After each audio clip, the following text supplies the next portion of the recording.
तज्जयति परम ज्योति समम समस्तैरनंत पर्यायै दर्पण तले विशकिला प्रतिफलति पदार्थ मालिका यत्र। श्री पुरुषार्थ सिद्धि उपाय ग्रंथ जी में आचार्य श्री अमृतचंद्र स्वामी जी महाराज 4 शिक्षा व्रतों का वर्णन पूर्ण होने के बाद अब श्लोक नंबर 175 से संलेखना समाधि मरण के बारे में विस्तार से समझा रहे हैं। श्लोक नंबर 175 दोहराएंगे। इयमेकैव समर्था इयमेकैव समर्था धर्मस्वं मे मया समं नेतुम् धर्मस्वं मे मया समं नेतुम् सततमिति भावनीया सततमिति भावनीया पश्चिम संलेखना भक्त्या पश्चिम संलेखना भक्त्या मरणांत में संलेखना यह एक ही धन धर्म को मुझ साथ दे लेने में समर्थ सभक्ति भाव मानियो। यम एका माने यह एक पश्चिम संलेखना एव। पश्चिम संलेखना माने पश्चिम माने होता है आखिरी, जैसे सूर्य पश्चिम में डूबता है अंत में, तो ऐसे ही जीवन के अंत में मरण होता है। तो पश्चिम संलेखना माने मरण के अंत में होने वाली संलेखना ही मेरे में धर्मस्वम माने मेरे धर्म को, धर्मस्वम धर्म रूपी धन को या धर्म को मया समम नेतुम समर्था मेरे साथ ले जाने में समर्थ है। मतलब संलेखना समाधि मरण जो किया जाता है यही मेरे धर्म को मेरे साथ ले जाने में समर्थ है।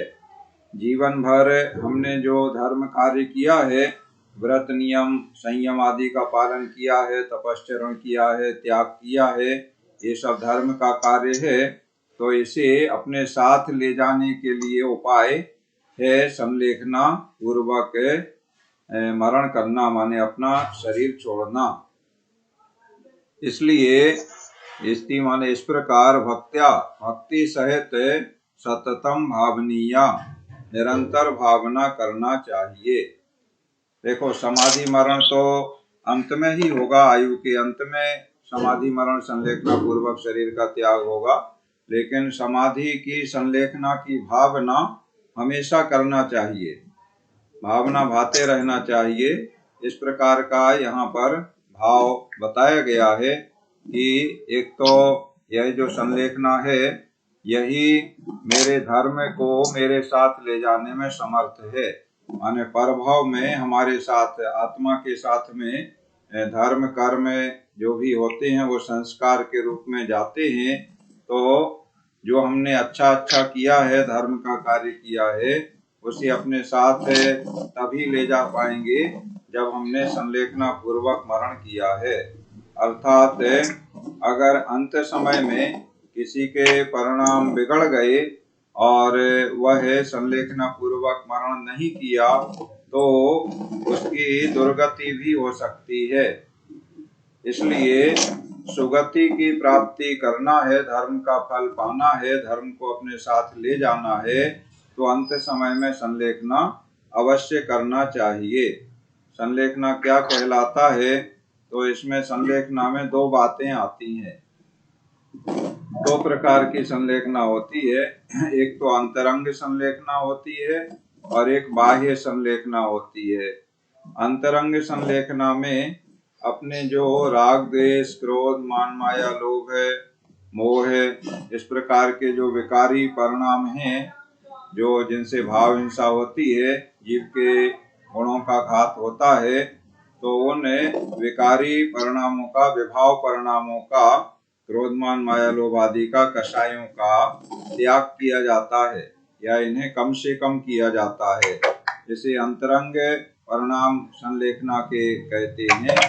और बाह्य में अपने शरीर को क्रश किया जाता है, और शरीर को क्रश करने का माध्यम है कि भोजन पानी बंद कर देना, या भोजन पानी या तो पूरी तरह से बंद किया जाता है या कम किया जाता है। तो दो प्रकार से विधान है, एक नियम रूप में और दूसरा यम रूप में।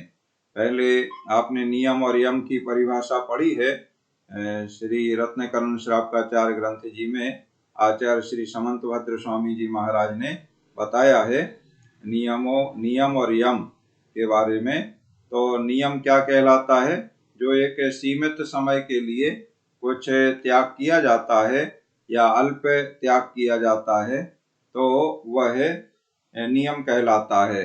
और जो जीवन पर्यंत के लिए त्याग किया जाता है, माने पूर्ण त्याग किया जाता है, तो उसे यम कहते हैं। तो यही संलेखना के समय में यही बात होती है कि जैसे जब ये लगता है कि अब हमारा अंत समय है, ऐसे अनुमान से लक्षणों से पता चल जाता है, वृद्धावस्था है, इंद्रियां शिथिल हो गई हैं, या कोई उपसर्ग वगैरह ऐसा आया है जिसमें बचने की कोई संभावना नहीं है, या कोई गंभीर बीमारी हो गई है तो उससे बीमारी का कोई उपचार ऐसा नहीं है जिससे बचा जा सके। तो इस प्रकार से अपना अंतकाल जान करके और पूरी तरह से क्रम से धीरे धीरे आहार पानी का त्याग करने का विधान है। पहले अन्न के पदार्थ त्याग दें, फलाहार और दूध इस प्रकार से लेते रहें। उसके बाद में उसे भी दूध फलाहार को भी कम करके और केवल पानी लें, और अंत बिल्कुल जब आखिरी समय आ जाए तो पानी का भी पूरी तरह से त्याग कर दें। तो चारों आहार का त्याग कर दें। ये तो क्रम से त्याग करने की बात हो गई। और कितने समय के लिए त्याग करें? तो अगर नियम ले रहे हैं तो कुछ समय के लिए कि 2 दिन के लिए, 4 दिन के लिए हमारा ये त्याग है। जब ऐसा लगे कि उपचार चल रहा है और हो सकता है उपचार से ठीक हो जाए बीमारी या अन्य जो भी उपसर्ग वगैरह आया है तो उसका निराकरण हो जाए, तो 4 दिन के लिए त्याग किया है, 4 दिन बाद फिर आहार लेने लगेंगे अगर ठीक हो गए। और अगर नहीं हुए तो 2 दिन का 4 दिन का जो त्याग है उसी में संलेखना समाधि मरण हो जाएगा, तो त्याग पूर्वक मरण हुआ। तो ये ऐसी स्थिति में जब ऐसा लगता है कि कुछ उम्मीद है ठीक होने की, बचने की, और जब उम्मीद कुछ भी नहीं है तो फिर पूरी तरह से या अत्यधिक शिथिलता हो गई है तो फिर पूरी तरह से आहार आदि का त्याग कर दिया जाता है। तो ये बाह्य रूप में त्याग है। इस तरह से अंतरंग रूप में और बाह्य रूप में दोनों प्रकार से अंतरंग में कषायों को कृश करना, माने कमजोर करना, कम करना, और बहिरंग में शरीर को कृश करना। तो शरीर को भोजन पानी के त्याग से कृश किया जाता है और कषायों को अपने राग द्वेष क्रोध मान आदि के जो परिणाम हैं उनको घटा करके और सभी से क्षमा याचना करके, सभी को क्षमा करके शुद्ध मन से इस प्रकार से संलेखना धारण की जाती है। तो संलेखना तो अंत समय में ही होती है, लेकिन संलेखना की भावना हमेशा जीवन पर्यंत प्रतिदिन करते रहना चाहिए। जो त्यागी वृत्ति साधु होते हैं तो वो प्रतिदिन प्रतिक्रमण वगैरह करते हैं, तो उसमें रोज वो भावना भाते हैं, सुबह दोपहर शाम जितने बार वो करते हैं तो ये भावना भाते हैं समाधि मरणम भवतु, माने मेरा समाधि मरण हो, इस प्रकार की भावना रोज भाते हैं। सारे त्यागी वृत्ति अपना जो प्रतिदिन प्रतिक्रमण का पाठ करते हैं या भक्ति वगैरह पढ़ते हैं तो उसमें अंचलिका पढ़ते हैं, उसमें ये भावना भाते हैं। सो बोलते भी हैं और मन से भी भाव करते हैं। तो उसी की यहाँ प्रेरणा की गई है कि निरंतर भावना करनी चाहिए। दोहराएंगे, ये में कई समर्था धर्मस्वं मे मया समम नेतुम सततमिति भावनीया पश्चिम सल्लेखना भक्त्या। इसके बाद 176 नंबर श्लोक में भी वही भावना करने की बात किस प्रकार से करना चाहिए ये बात बताई जा रही है। अब 176 दोहराएंगे, मरणान्ते वश्यमहम् मरणान्ते पश्यमहम् विधिना संलेखनां करिष्यामि विधिना संलेखनां करिष्यामि इति भावना परिणतो नागतमपि पालयेदिदं शीलम् नागतमपि पालयेति तं शीलम् मरणांत में निश्चित विधि पूर्वक करूं सल्लेखना, इस भावना परिणत मरण के पूर्व भी व्रत पालना। अहम मन में मरणांते माने मरण के समय में, वर्तमान पर्याय का अंत जो होता है उसे मरणांते, उसे मरण कहते हैं। तो अंत समय में, मरण के समय में अवश्यम माने अवश्य विधिना, विधि पूर्वक अर्थात शास्त्रों में जैसी विधि लिखी है उस विधि से संलेखनाम करिष्यामि, समाधि मरण करूंगा। मैं अपने मरण के समय अवश्य ही शास्त्रोक्त विधि से समाधि मरण करूंगा। इस प्रकार भावना परिणता, भावना रूप परिणति करके, माने ऐसी भावना कब करना चाहिए? मरण काल आने के पहले ही। अनागतमपि, अनागतमपि माने मरण काल आने से पहले ही, अर्थात प्रतिदिन ऐसी भावना करना चाहिए। इदम शीलम, शीलम माने संलेखना व्रत, यह है संलेखना व्रत। पालयेत, पालन अर्थात अंगीकार करना चाहिए। जैसे 7 शील हैं, 3 गुण व्रत और 4 शिक्षा व्रत, उसी तरह संलेखना को भी यहाँ शील कहा गया है। तो यह संलेखना रूपी जो शील व्रत है इसे भी निरंतर पालन करना चाहिए, मरण काल आने से पहले ही। ऐसा नहीं कि अभी तो हम स्वस्थ हैं, अभी तो हम जवान हैं, तो अभी आवश्यकता नहीं है, ऐसा नहीं है। प्रतिदिन हमेशा ऐसी भावना करना चाहिए कि मैं मरण काल आने पर नियमानुसार शास्त्रोक्त विधि से, जैसा गुरुओं ने बताया है, जैसा आचार्यों ने शास्त्रों में लिखा है, उस विधि से अवश्य ही समाधि मरण करूंगा, संलेखना धारण करूंगा। ऐसी भावना निरंतर करना चाहिए। यहाँ पर कोई ने एक प्रश्न किया कि अंत समय में संलेखना कर ली तो वह उसका जीवन सार्थक हो गया, और अगर उसकी संलेखना बिगड़ गई तो दुर्गति हो गई, ऐसा कहा है। बात तो सही है, ऐसा ही है। तो प्रश्नकर्ता क्या कहता है कि फिर जीवन भर व्रत करने की आवश्यकता क्या है? हम तो अंत समय में ही संलेखना कर लेंगे और हमारे साथ वह धर्म, वो सुख परिणाम हमारे साथ चले जाएंगे। ऐसा प्रश्न किया तो उसका समाधान आचार्यों ने किया है कि जीवन भर जिसने अभ्यास किया है वही अंत समय में उसको अच्छे से कर पाता है।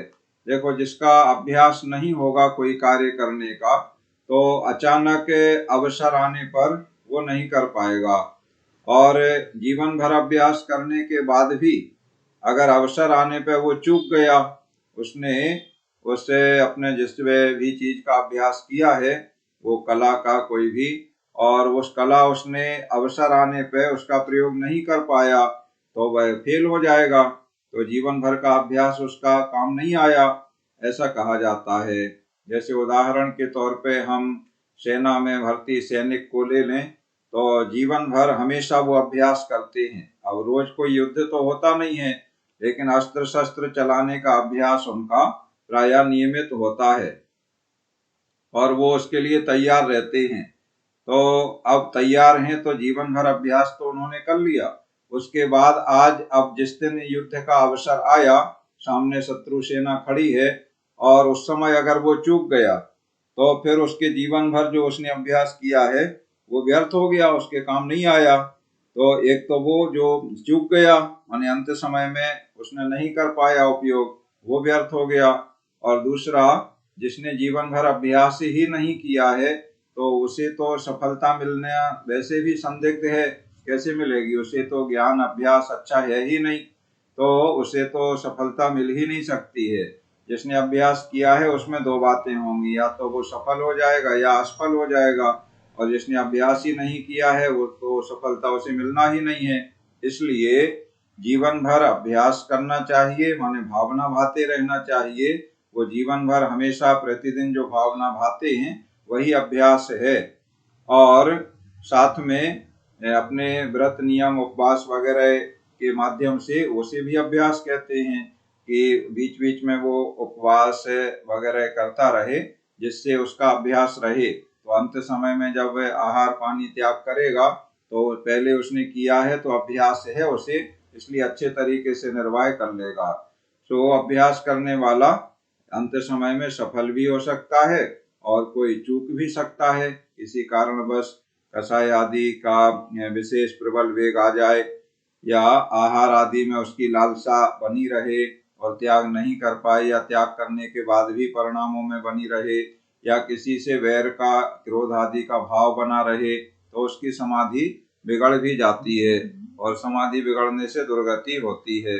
इसलिए निरंतर हमेशा अपने भावना और ये इस तरह के पालन करते रहना चाहिए, सदा भावना करते रहना चाहिए। श्लोक दोहराते हैं। मरणान्ते वश्यमहं विधिना सल्लेखनां करिष्यामि इति भावना परिणतो नागतमपि पालयेदिदं शीलम्। इस प्रकार संलेखना का वर्णन 2 श्लोकों में आपने समझ लिया है। और इसके आगे एक जो अभी बीच में बहुत इस बात पे शासन के स्तर पे यहाँ भारत में ये बात चली थी कि संलेखना आत्मघात होता है, मतलब आत्महत्या है संलेखना, और संलेखना पे रोक लगना चाहिए। इस प्रकार का कोर्ट में एक केस भी आया था, फिर हाई कोर्ट ने ऐसा आदेश भी कर दिया था। उसके बाद सुप्रीम कोर्ट ने उस पर रोक लगा दी।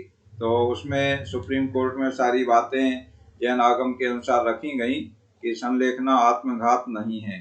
तो आगे इसी बात को आचार्य श्री बताएंगे अगले श्लोक में, उसे हम कर लेंगे। आज की क्लास यहाँ पर पूर्ण होती है। अब आप अपने प्रश्न जिज्ञासा आदि हैं उनका समाधान